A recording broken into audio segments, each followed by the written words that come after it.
The SME Philippines is a free learning platform offered to Filipinos who are looking for a way to learn and build real employable skills that are in demand. Learn marketing, entrepreneurship,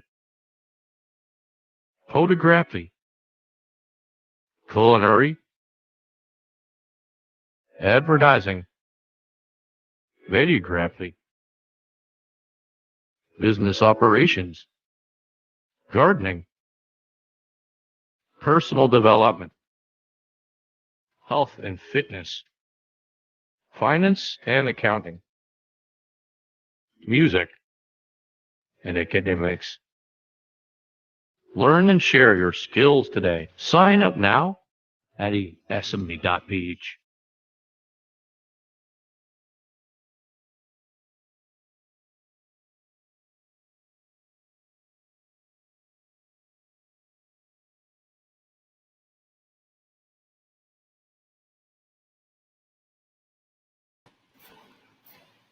Hi, good evening. Welcome to ESME Live Webinar Series. My name is Jessica from ESME Philippines, the first e-learning marketplace platform in the Philippines. So thank you for watching our third webinar episode. Please like our Facebook page at ESME Philippines so you can be updated with how you can download your e-certificate after this webinar. So visit our website at esme.ph where you can access free courses from different topics like entrepreneurship, personality development, agriculture, fashion, and more. Also, feel free to share this video to people who you think will be interested with the topic tonight. So today is a special episode. Our guests will be discussing how to benefit from franchising during the COVID-19 crisis. I know you're all very excited. So without further ado, let me introduce our speaker. So he is the founder and CEO of RK Franchise Consultancy. He developed 700 Filipino companies into franchise system in the past 20 years. And I am proud that he is my franchise consultant for Alamira Moroccan Bath and Spa. He is also my mentor and a good friend, and I can testify that he really takes care of his clients. He is 100% hands-on and always in direct contact with his clients, despite of his busy schedule and frequent travels, because he finds satisfaction in seeing his clients grow. By the way, if you have questions, feel free to comment and we'll try to answer your questions after our guest presentation. And if you are interested to franchise a business, comment what brand you are interested into. Just comment, I want to franchise, and the brand or company you're interested. And if you have a business and want to grow and develop your franchising, comment develop my and then your company name. So let me introduce our guest. Let me introduce Sir Rudolph Kotik. Hi, good evening, Jessica. Hi, good evening. Viewers of ESME. How are you, sir? Good. Thank you so much. Are you still in CDO right now? Yes, I'm still in CDO. I'm here already since March 12th. I have a house in CDO. So I was here exactly when the lockdown started, the accident. And I'm still here. So and I'm enjoying it actually, being here. We have a very few cases of COVID actually in Cagayan de Oro. So it's very safe here. I see. Good place to be. Well, but as soon as the GCQ is lifted and there are flights available, you'll be coming back to Manila. That's right. I will be flying back early July back to Manila. That's great. So can't wait to see you as well, sir. So yeah, today our viewers are already excited with your exclusive presentation today. I think this is the first time that you'll be doing the full seminar. You usually do the live seminar at the office, right? That's right. Okay. Then ESME is very, very lucky to have it exclusively first. So yeah, without further ado, let's start the presentation. Please. Can we have the slides, please, so that we can start the presentation? So our topic today will be how to benefit from franchising. Can we have the next slide, please? not only during the COVID period, but generally. So this is about myself. I'm Rudolph Kotik. Originally, I was born in Vienna, Austria. I'm an H&M graduate.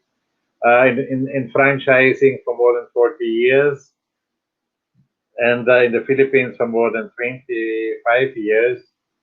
And the RK Franchise Consultancy I started in Cebu in 1999. We transferred it to Manila, and we developed more than 700 franchise companies of Filipino franchise companies, and another more than 100 in other countries. Next slide, please.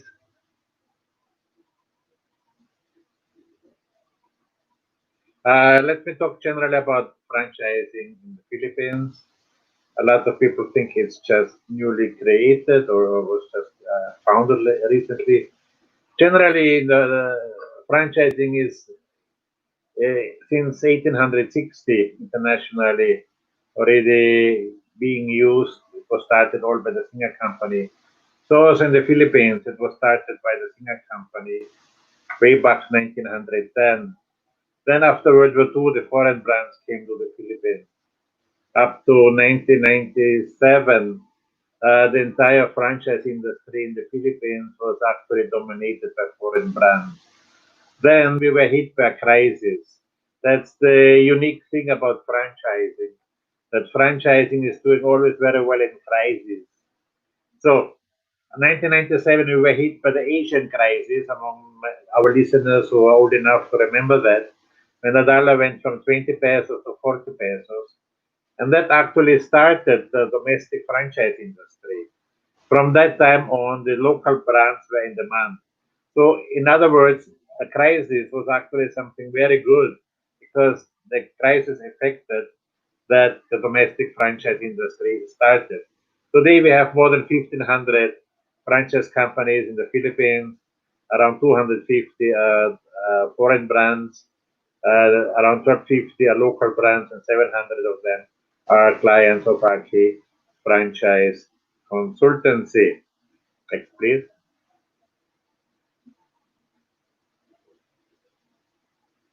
By supply and demand, also 60%. That this is the demand, supply and demand for the Philippines. 60% is food, anything what is food related. The second biggest category is what we call the vanity sector, anything what has to do with beautification, salons, spas, beauty products, anything what makes us even more good looking. The third category today is health, anything what has to do in keeping us safe, drugstores, laboratories. The fourth category is retail, stores, kiosks, and cards.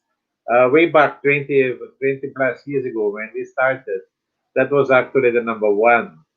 So they did not grow. Everything, the other four categories, the other three categories overtook them in the last 20 years, and retail is still at 5%. Any kind of biz franchises are doing very well. Also, education is always uh, has always been doing good. We just have a shift now in education, also from our clients into the online uh, education system instead of face-to-face teaching.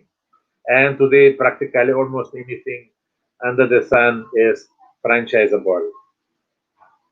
Next slide, please. So, what I will be talking with you about today is business format franchising, which is actually a contractual relationship between the franchisor and the franchisee, where the franchisor allows the franchisee to use the trademark, to use the operation standards uh, during the period of the contract of the franchise agreement, of course, for a fee, and the franchisee purchases the way how to do operate the business, the experience and the expertise, and doesn't have to go through the pain of a new startup. Generally speaking, every franchisee is legally an independent entity from the franchisor, meaning every franchisee, if you buy a franchise, you have to get your own TTI, you have to get your own mayor's permit, you have to get your own BR registration. You cannot ride with the franchisor. Legally, you are actually a legal independent, totally independent entity. So with the TTI or the SEC, so with the local government units for your business permits, and so also with the BAR. Okay. However, the franchisor controls what you have to purchase and from whom you have to purchase it. And we call that the procurement program. The procurement program are the list of the authorized suppliers and supplies from where a franchisee has to purchase. So a franchisee cannot just buy his products wherever he wants to buy them. This is strictly regulated by the franchisor through the procurement program. Of course, a franchisor also controls the products and the services that the franchisee are permitted to sell. So we cannot just simply add a product or a service, or you cannot just let out a product because you don't like it. So if it's in the lineup of the franchisor, every franchisee has to follow the same product line or service line like the franchisor has. Okay, very important. And then also usually we talk of exclusive territory, meaning to say there's a certain radius around the franchise facility, but there's no other franchise outlet. Be that let's say like when if you look around the convenience stores, they're very close to each other, and so are the bake shops because they are going only for the pedestrian. And so therefore the radius for this kind of business is very limited. So it really depends what kind of business it is, how big is the radius of a franchise system. Those who are mall based, of course, they have the mall itself as the radius wherein the franchisee has its exclusive rights. We also talk in franchising of an exclusive relationship. That means that the franchisee is not allowed to compete with himself. So he cannot have any other business which is the same or very similar to that of what the franchisor is operating and what he is franchising from the franchisor. This is very clear also in the contract. And of course, also every franchise in the Philippines has to secure their own location. Sometimes, of course, the franchisor has locations available and will be happy to give it to his franchisees. But generally speaking, the franchisee has to find their own location. Next slide, please.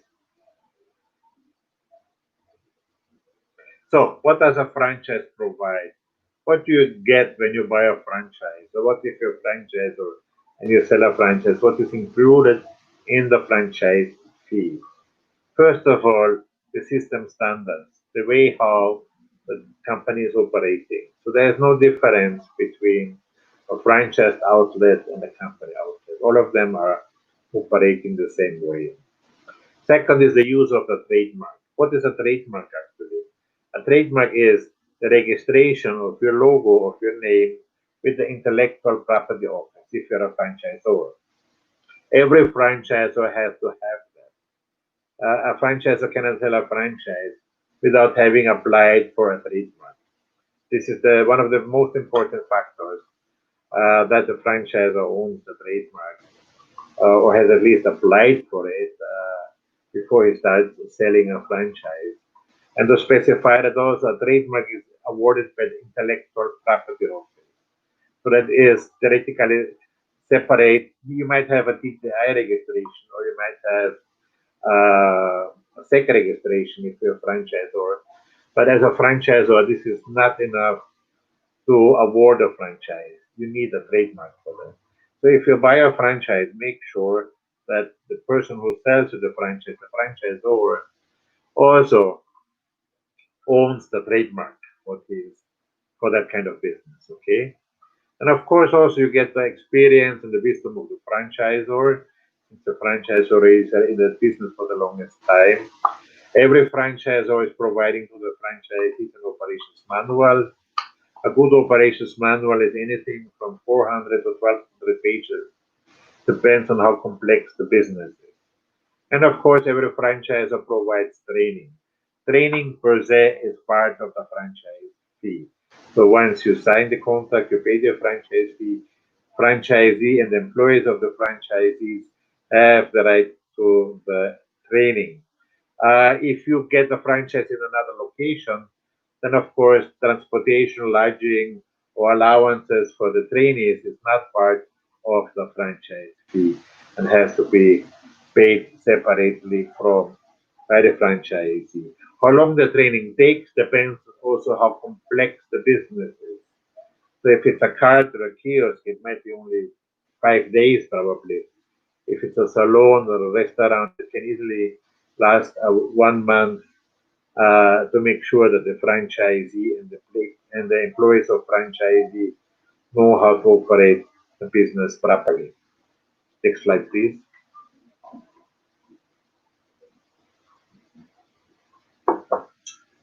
Then, of course, also a franchisor has to provide what we call a site selection assistant.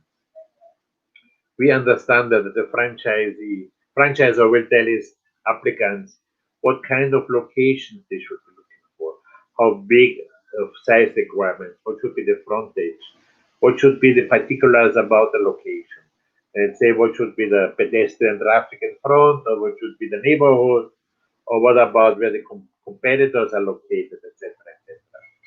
Then it's very important once the franchisee found the location that the franchisor approves the sale.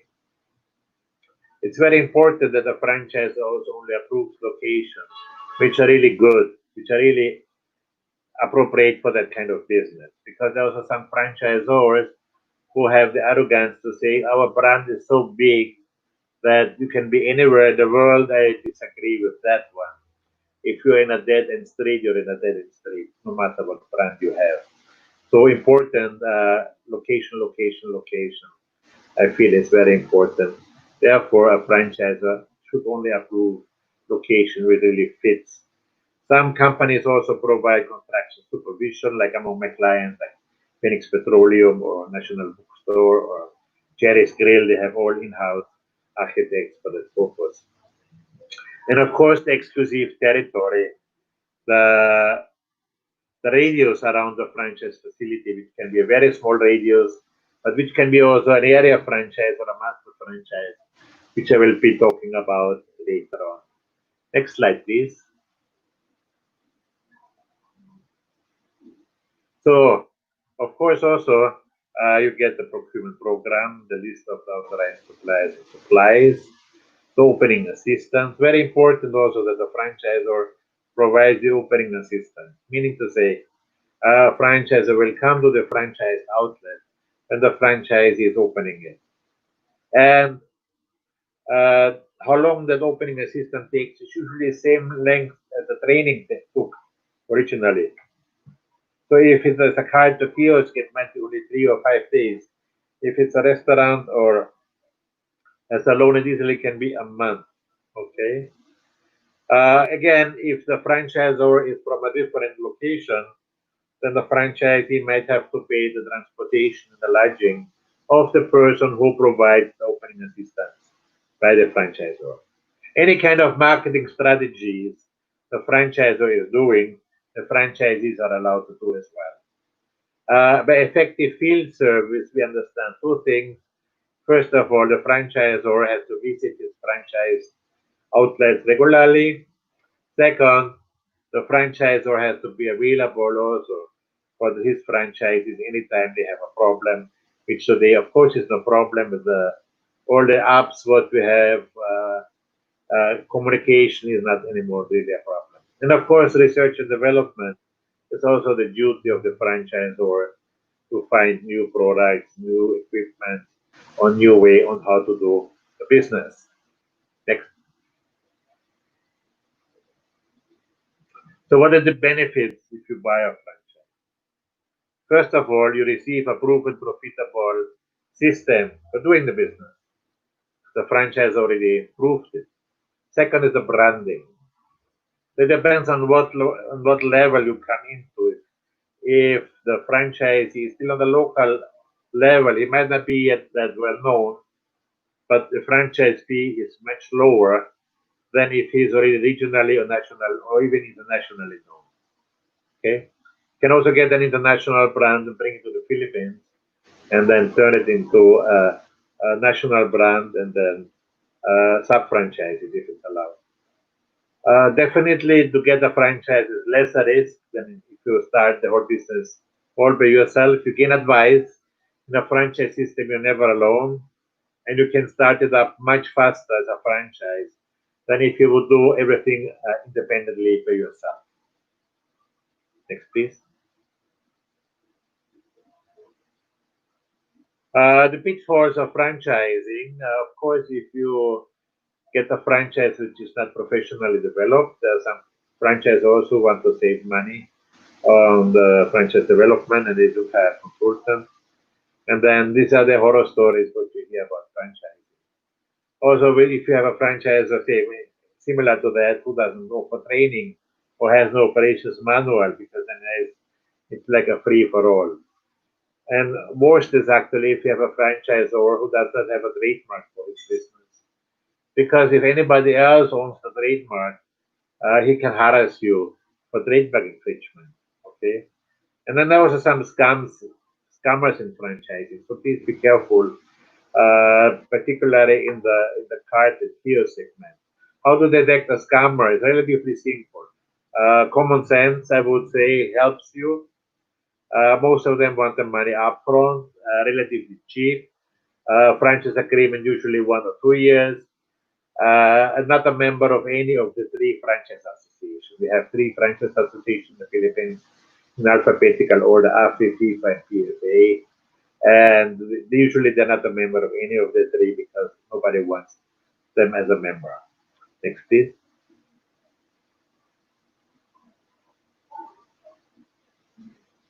Of course, also there's legitimate drawbacks of franchising. Not everybody wants to pay a franchise fee. And also the franchise is forced from purchasing from the sources of the franchisor, from the procurement program. So if you don't like the idea that you have to follow that, then better don't get a franchise. And in particular, a franchisee has to be able to follow the rules and regulations of a franchisor. So if you have a problem with following rules and regulations, in particular, if an egocentric personality, I suggest don't buy a franchise.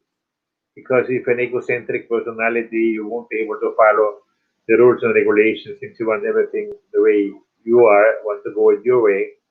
So if you want everything your way, then better don't get a franchise. Do your own thing, do your own business, but don't get a franchise because in franchising you really have to follow the rules and regulations of the franchisor. Next slide, please.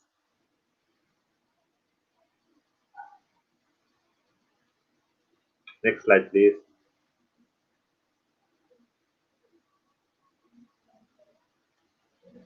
Yeah, now since we have the COVID situation, interestingly, I get asked very often, is it a good time to buy a franchise now?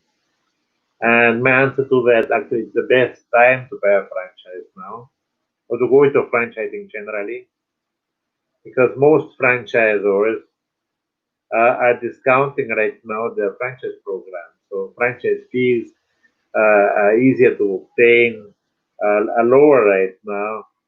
And another very interesting factor is because of the crisis, landlords are easier also to talk to than during the boom days or the regular days.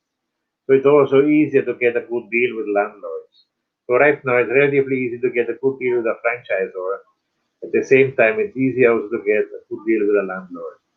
And also, since if you buy a franchise tomorrow or Monday, until you actually can start the operation, it will take you still another 2 months. So in the meantime, the COVID situation will be already much improved, but you have advantage of that you got it during this period still while we are not yet in the normal, wherein you can take advantage of a lower franchise fee and a better deal with landlords. And also the process today was made much easier because most franchisors you can actually apply online, and franchises will interview you on Zoom or any other app. So it's actually very easy right now to obtain a franchise. Next slide, please. So how to select a franchise? Examine the opportunities. You can go to franchise.ph, call our office, or look around. So we can assist you there. Second is cost of investment. How much money it will cost you? Of course, there's some banks already who give loans, but it's still better to invest your own money. Very important is also that you have the interest. You don't have to be experienced, okay? That's why you get a franchise. There's no need for you to have the experience. You don't have to be afraid to get a big shop franchise and you don't know how to bake. That doesn't really matter. That's fine, okay?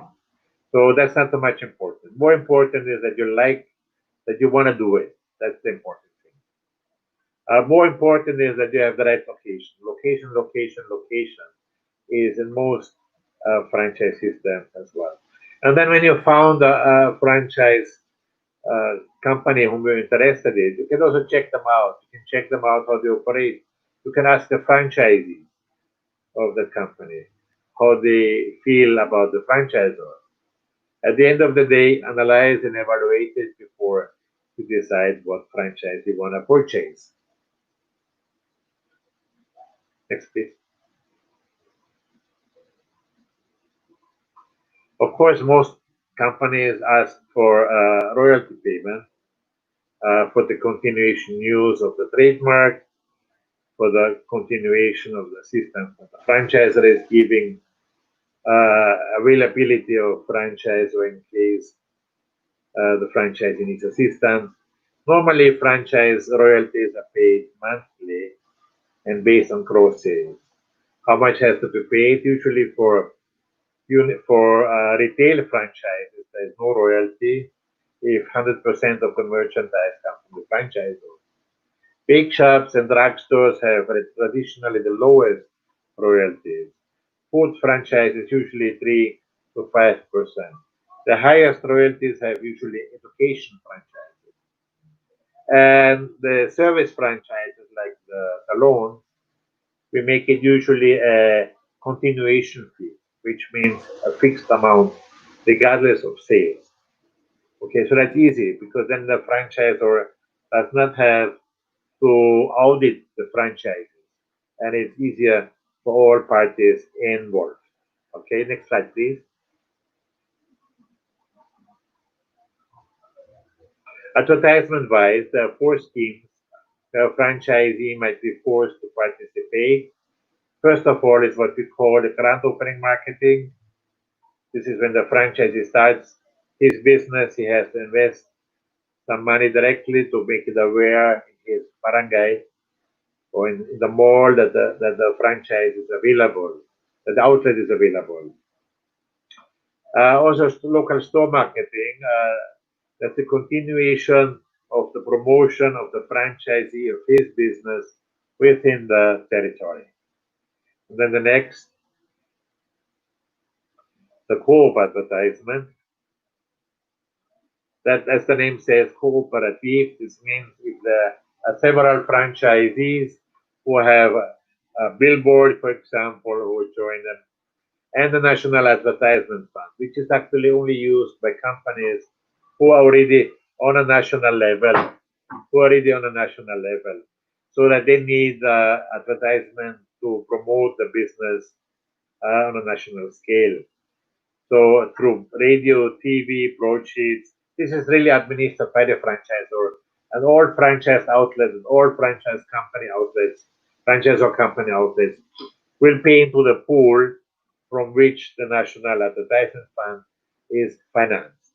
Next slide, please. So the mistakes of franchise buyers. They believe that they don't have to work anymore and just collect money, which is wrong. Okay, don't underestimate the requirements, what it means to be a franchisee. The more hands-on you are in your business, the better you will be off also as a franchisee. Don't expect too much also from your franchisor. A franchisor is not a babysitter who holds your hand 24/7. A franchisor is there to initially train you, to set you up, to assist you. But at the end of the day, every franchisee has to operate the business in accordance to the operating standards. Also, some people want to make shortcuts, the construction. Usually they get caught, and then in the end, instead of opening it for less, they actually spend more money than they thought they will be spending. Next. Also, if you join a bandwagon, a fad, fads usually only last 2 years. So if it's a fad, then after 2 years, it will be uh, gone for good. So what I considered fads, I think the last one what we had was the ice scramble. Uh, Today, a lot of people think that the milk teas are a fad, but I disagree because it's very, very much proven now, especially during the pandemic, that the milk teas have so many deliveries that it's really actually already an essential food item. So they will stay. They are not a fad. Also, a lot of Filipinos don't want to be the first franchisee in the system, which is actually wrong. It's good to be the first franchisee because as the first franchisee, you get the TLC treatment from the franchisor, because you're like his firstborn baby. So, and second also, usually the first franchise is sold lesser than the succeeding franchise. So it's really good to be a first franchise. And don't compare only the franchise fee, but the total investment through the years. Next, please.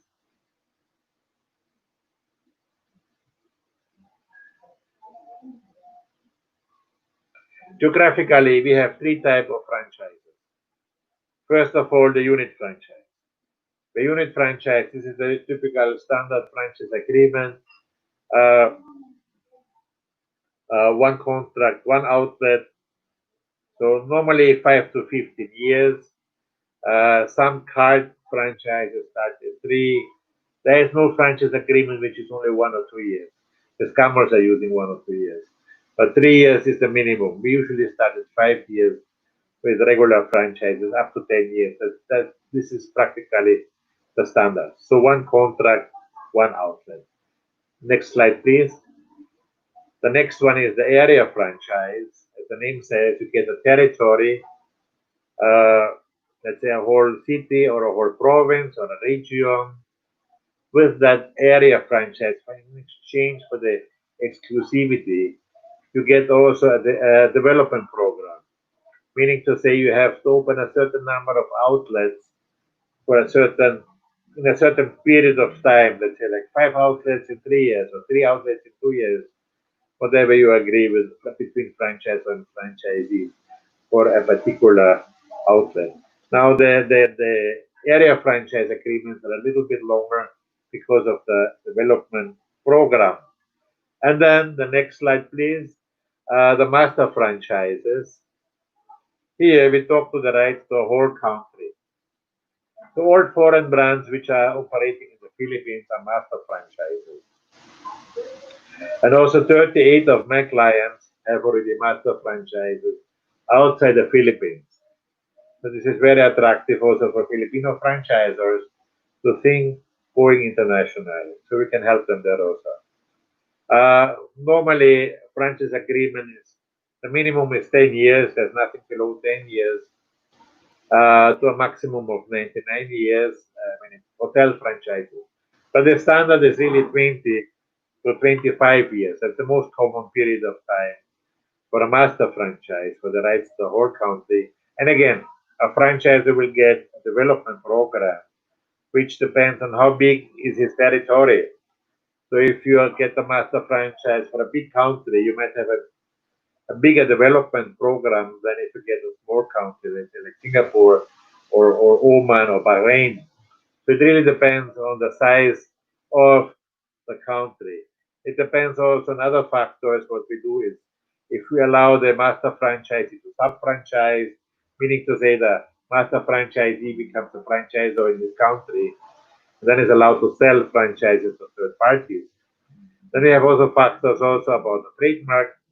If the country where we give a trademark, if where we give a master franchise is a member of WIPO, the World Intellectual Property Organization, or not.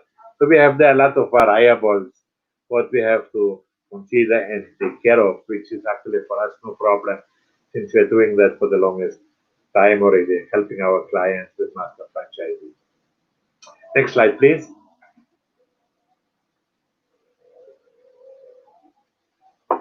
So the steps in procuring a franchise. First of all, if you're interested in the party, request for a franchise key. You fill up the confidential questionnaire and you send it in with the letter of intent. Then the franchisor will meet and discuss the details of the franchise. And you might be interviewed properly. Now today it's simple because it's all online via any of the apps. Then the franchisor will evaluate your application and your location as well, which today is also already online, that the franchisees have to send in the maps and the videos for the location and the neighborhood, etc. And then the franchisor will evaluate all of that, and then will it either approve it or disapprove it. So a franchisor can actually disapprove it if he finds the franchise applicant is not to his standards, or he feels they don't fit together. Might be a nice person, but does not fit to the system, then he can disapprove it. If you're approved, you will get the franchise disclosure information, which gives you all the details about the franchise, including a copy of the franchise agreement, the financials, and all the other information a franchisor has to give to his applicants. Next, please. So then we sign a memorandum of agreement and payment of administration fee usually, especially when it comes to franchises in the mall, because before you can apply with the mall, you have to sign the memorandum of agreement first. If it's outside the mall, it's relatively easy. Franchisor will inspect the location and approve it or disapprove it. The mall, they can only approve you as a franchisee if for that particular location, if the mall sent you in already the lease proposal, lease offer, because if the mall sends a lease offer, that means they approved you for the as a franchisee because they gave you a location. Okay. Then you sign the franchise agreement and you pay the franchise fee. Then you set up the facility. You're required to undergo the training, and then you receive the opening assistance, and you have the grand opening. Next, please. So, some of you have a business among our listeners, and let's talk about that side.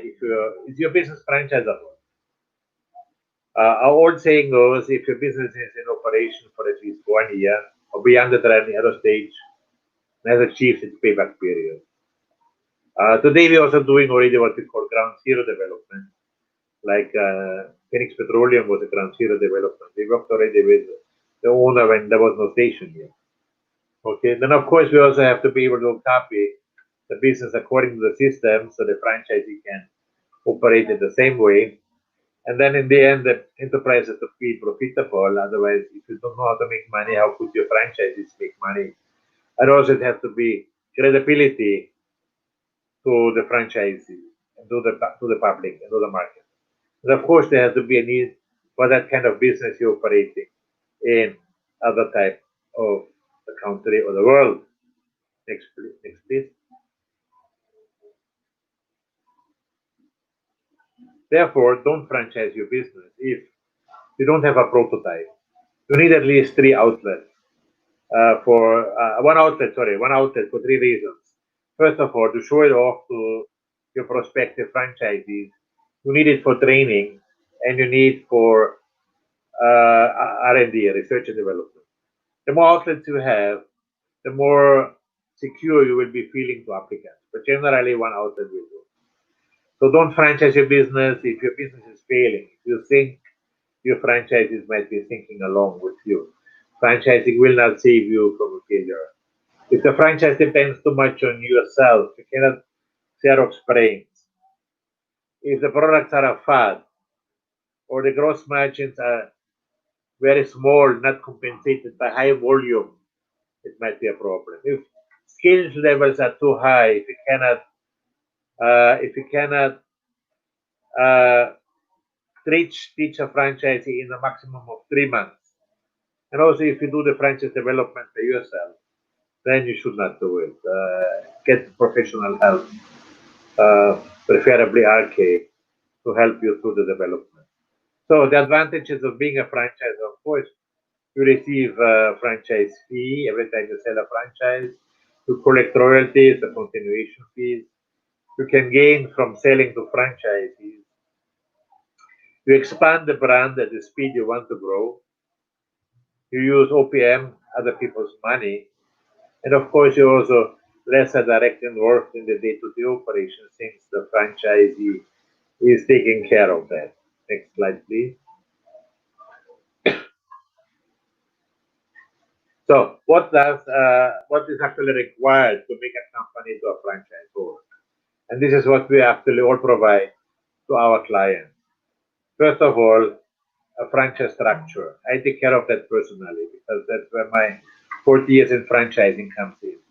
And we calculate the franchise fees, royalties, continuation fees, length of agreement, investment package, payback period, all the requirements, and also the logistic aspect of the business. We call that the franchise structure. With RK Franchise Consultancy, I do this personally for all our clients.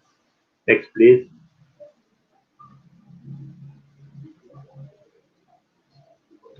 Then, of course, we also provided a franchisor manual, which guides a franchisor how to find franchisees, how to treat them, how to sell properly a franchise.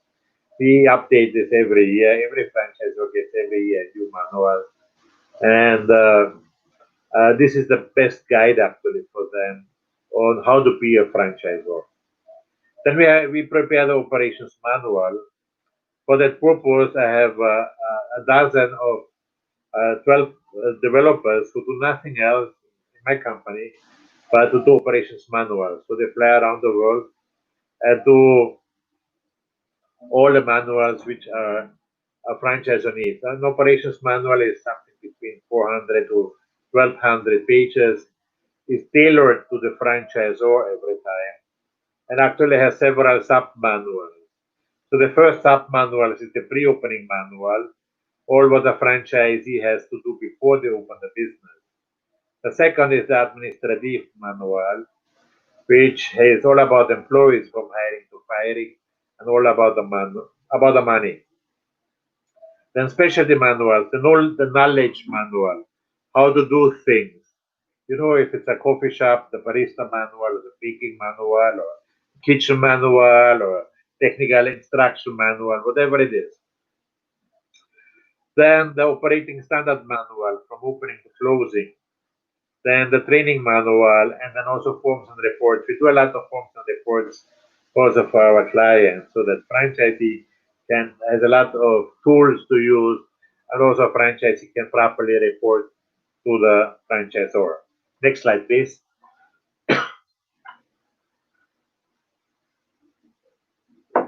Then the legal aspect. Today we provide up to 10 to 15 contracts usually to our clients. And that's of course a franchise agreement, a memorandum of agreement. Then side agreement. So the franchisor might be using or might not be needing things like agreement with the landlord, a guarantee and assumption of obligation, transfer and release agreement in case the franchisee sells his business. And a proper franchise agreement also, of course, is 100% tailored to a franchisor and has from 25 pages to 75 pages. It really depends on how much we have to include to make that franchise agreement a tight one so that every franchisee will be within the parameter of the operation standards of the franchisee.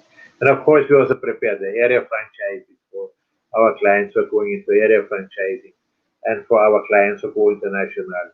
the master franchise agreements and everything would have to do with going international. That's why we prepare a lot of agreements for our clients. Also, franchise marketing wise, we prepare everything what the franchisor needs. So, if you become a franchisor, you need a franchise brochure, a franchise marketing kit, franchise disclosure information, which is required from the TPI, which we provide all our clients, and of course, a franchise website, particularly so that the OFWs will find you with the opportunities, because OFWs are a big factor in buying a franchise. So you have to be on the web today. So therefore, very important that every franchisor has a website. We provide all of them with a website as well. So all what you need, the legal aspect, operation aspect, and marketing aspect, you have to have. Beside of that, we also help in our case, we also help franchisors with getting the trademarks, to helping them with the applicants. All our clients are also a member of FIFA, Filipino International Franchise Association. We give lifelong free after service. We also put them on our web portal, franchise.ph. We have a franchise magazine. You can actually see that on franchising.ph. We own the website franchise.ph for the opportunities and franchising.ph for the magazine. And of course, we have yearly membership meetings in Manila, Cebu, Davao, and Cagayan de Oro, where we update everybody so that everybody is on the newest level in franchising. Next, please. Alternative to business format franchising is product franchising, which is not really very common. It's mostly used in the beverage industry, in the car manufacturing business. More common today is the licensing arrangement, where we talk of transfer of technology. In a franchise, we have 100% uniformity, but in the licensing arrangement, we have usually only the technology itself what is transferred. We're also using it today in a lot of apps go international, so we help them also with becoming international. So this is all considered licensing arrangement and not a franchise. So we have alternative forms to business format franchising, what I was talking about the last hour. Next, please. Then also alternative dealerships. Sometimes we package it like a franchise, but actually it's a dealership, like the gasoline station. If you look at Phoenix Petroleum or Flex Fuel or Power Fuel or Mars Fuel or any of our clients in the industry for petroleum business, they are legally dealerships. This has to do with the supply. So that's where we use dealership. We also help clients with a distributorship, like our Jessica here. We helped her to develop a distributorship program for her Alameda products. So this is usually we using two levels, the distributor level and the reseller program. It's not a multi-level marketing. We don't like this idea, but a solid distribution system through a distributorship program. So this is very solid, and usually it's in a two level, the distributor and particularly in the cosmetic industry, a reseller program. Next, please. Yeah, and we're coming to the end of almost of my talk. And yeah, the future in franchising definitely is not a fad. Franchising is in existence since 1860, when Singer Company started it. The biggest company who made it so far is McDonald's, with 38,000 franchises worldwide, and Subway. They're the two biggest with more than 30,000 franchisees worldwide. McDonald's started in 1955 with it. In the Philippines, the franchise industry is growing 100 franchises a year. Luckily, around 60 of them are our clients. Best way to expand your business, if you have a business, is franchise it out. Okay? And also, if you have money, the best way to invest your money is buy a franchise. Safest way to invest your money compared to anything else on how you grow your money is buy a franchise. Thank you. I hope you learned something about. So, Jessica, Yeah, thank you so much for that very informative presentation, Sir RK. So we do have just a few questions here. So since most of the industries right now are operating with 50, 30, some are 30% capacities. So what industries are the best to franchise now? uh, best would be actually anything what you saw open during the ECQ. So anything what has to do with food, gasoline, truck stores, hardware stores, all of them who, what we really consider essential. Even the milk teas are considered essential today already. So anything what you saw open or what you saw delivered, if you looked at all the delivery apps, what was available, uh, definitely they will be, whatever happens, they will be in business. Okay, so I believe, but it should not limit us to this kind of businesses because we were hit by COVID this year, but for the last 20 years since I'm in franchising, we never had a situation like this. So of course we don't know when it will be happening again, but I hope it will not happen in my lifetime again. So in anybody else's lifetime, for That's that right. matter. So I hope we don't have to consider only businesses which are foolproof in the sense of COVID. So you could actually risk it going into other businesses as well. Now, the point about the vanity sector, of course, they were kind of very heavy hit, but they are also allowed now very to open now, and I think they will be back business-wise to 100% normal because especially our Filipinos, they really want to be beautiful all the time. So I think they really were waiting for them to open so that they can have the hair done, they can be waxed, they can have the eyelashes done again, they can have the spas again, can go to the Moroccan bath at Alamira, etc., etc. Okay, so I believe in that segment. Yeah. And How soon should a company go global? That really depends also on the demand. I had one client, I don't want to mention the name, but the very first franchise was outside the Philippines. ah, Okay, so practically at any given time, when there is a demand for it, a Filipino franchise company can go global if they are willing also to go global. Not all are willing to go global. I know I have a lot of clients also who live in a shell. They don't want even to go. I have clients, for example, here in Mindanao. They don't even want to franchise in Manila or even not even in Visayas. I Okay? see. So it really depends on the franchisor also if he wants to go global or if he wants to go nationwide. Because some franchisors live in a shell, they live in the comfort zone, especially here in Mindanao. They only want to franchise in Mindanao. That's fine also. That's not a problem. But theoretically, when there's a demand internationally, you can go global. I have one client even who has more franchises outside the Philippines than he has domestic on the domestic market. So yes, why not? Anytime actually. There's no limit that you can say you have to have a certain number domestically. If you can manage it to go global, no problem. I see. So that actually, so in short, that would depends on the entrepreneur's vision for his brand, right? Yes, So for example, in your case, Jessica, with the Alamira, with your Moroccan bath, if you, I mean, you just started now your franchise program with us, but theoretically, if there's an opportunity for you abroad ahead of domestic, I would say take it. Why not?